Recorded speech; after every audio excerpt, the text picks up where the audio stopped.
Push workout aujourd'hui, chest, triceps, épaules.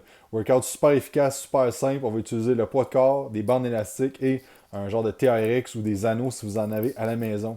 Donc, tout le workout, on essaye de prendre des exercices qui vont être le plus complet au niveau du profil de résistance. Donc, si un exercice qui va surcharger dans la position étirée, on va le combiner avec un exercice dans la position contractée et vice-versa. Et aussi, ce qu'on essaie de faire, c'est rendre les exercices le plus complets pour qu'il y ait un maximum de tension musculaire à tout moment du mouvement. Donc, on passe.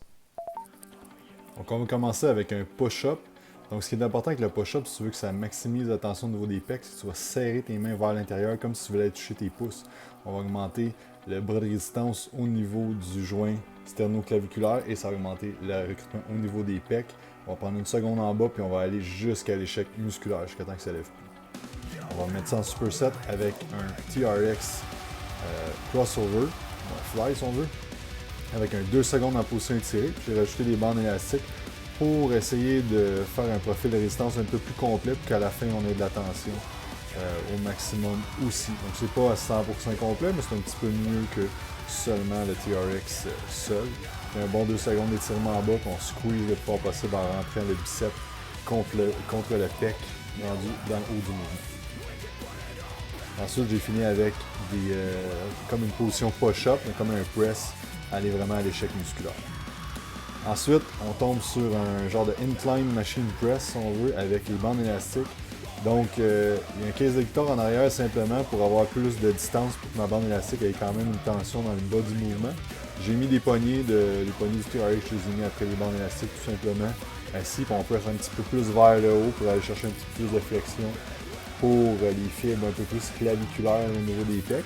Et encore là, vraiment, on essaie d'aller chercher l'échec musculaire parce que c'est important pour aller recruter plus d'unités motrices, plus de fibres. Si vous n'avez pas écouté le podcast sur est-ce qu'on peut prendre de la masse à la maison, j'explique en détail pourquoi il faut aller à l'échec présentement.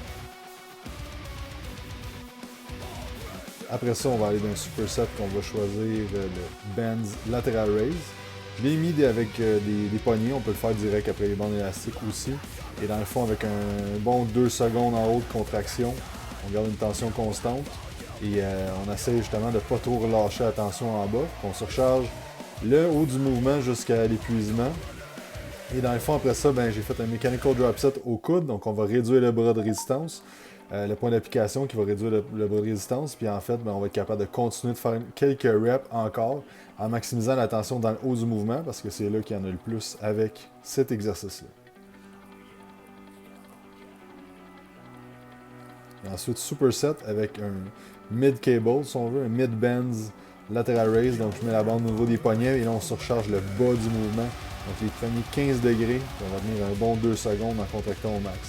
Donc, avec le premier exercice, on surcharge le milieu et la contraction maximale en haut du mouvement. Puis lui, on va faire le milieu du mouvement, donc le début du mouvement, pardon. C'est dur de faire ça d'une autre façon que cette façon-là. Si on n'a pas de multitation ou quelque chose comme ça. Fait que ça a l'air, l'amplitude de mouvement est très courte, mais c'est super challengeant dans le bas du mouvement pour les deltoïdes. Après ça, on tombe sur les triceps. Donc là, on va faire un tout. C'est comme si tu avais deux câbles en fait, mais c'est de la bande élastique. Et on va faire un push-down. J'ai pris les sangles comme ça, mais ça peut être direct après les élastiques aussi.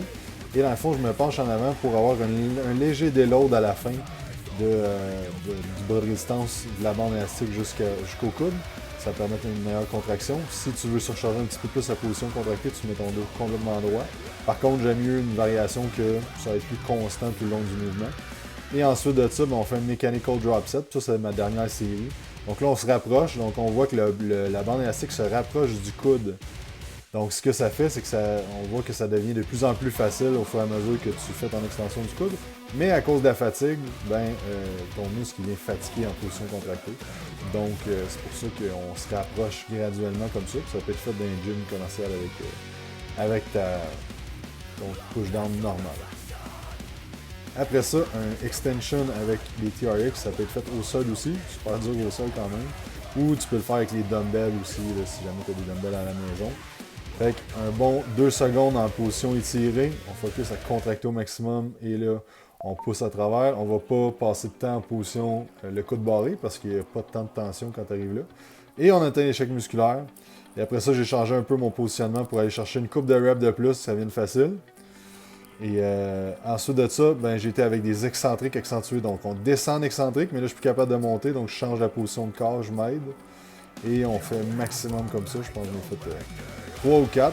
Donc c'est ce qui termine le workout. J'espère que vous allez essayer ça. Si vous essayez, postez ça en story et taguez Quantum Training. Bonne journée.